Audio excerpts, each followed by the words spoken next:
संतोष का सुख। बहुत समय पहले की बात है। एक छोटे से गांव में हरिराम नाम का एक गरीब किसान रहता था। उसकी एक छोटी सी झोपड़ी थी, थोड़ी सी जमीन थी और 2 बैल थे। हरिराम का जीवन कठिनाइयों से भरा था, लेकिन फिर भी वह हमेशा मुस्कुराता रहता था। उसके चेहरे पर कभी चिंता की लकीरें नहीं दिखती थीं।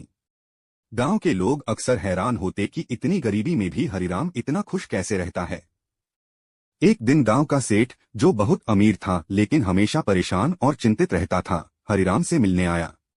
सेठ ने कहा, हरिराम, मैं तुम्हें रोज खेतों में मेहनत करते देखता हूँ। तुम गरीब हो, तुम्हारे पास ना अच्छे कपड़े हैं ना बढ़िया खाना, फिर भी तुम हमेशा खुश कैसे रहते हो। हरिराम मुस्कराया और बोला, सेठ जी, मेरे पास जो है मैं उसी में संतोष रखता हूँ।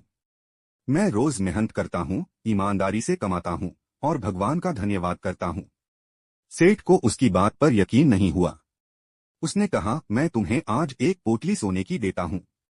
इसे रख लो और इसका उपयोग अपनी जिंदगी बेहतर बनाने में करो। हरिराम ने पहले मना किया, लेकिन सेठ के बहुत आग्रह करने पर उसने पोटली रख ली। उस रात हरिराम ठीक से सो नहीं सका। उसे डर लगने लगा कि कोई उसकी झोपड़ी में घुसकर सोना चुरा ना ले। वह बार बार उठकर पोटली को देखता रहा। अगले दिन खेत पर काम करते समय भी उसका ध्यान सोने की पोटली पर ही लगा रहा।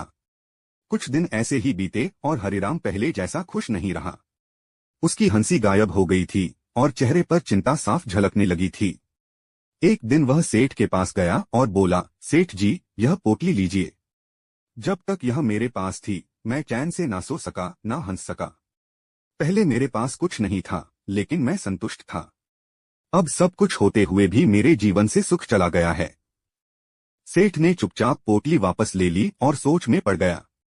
उसे पहली बार समझ आया कि असली सुख धन में नहीं, संतोष में है। उसी दिन सेठ ने भी अपनी जीवन शैली में बदलाव लाना शुरू किया। उसने लोगों की मदद करना शुरू किया और जरूरतमंदों की सेवा में खुद को लगा दिया। हरिराम फिर से अपने पुराने जीवन में लौट आया, साधारण लेकिन शांत और संतोष से भरा हुआ।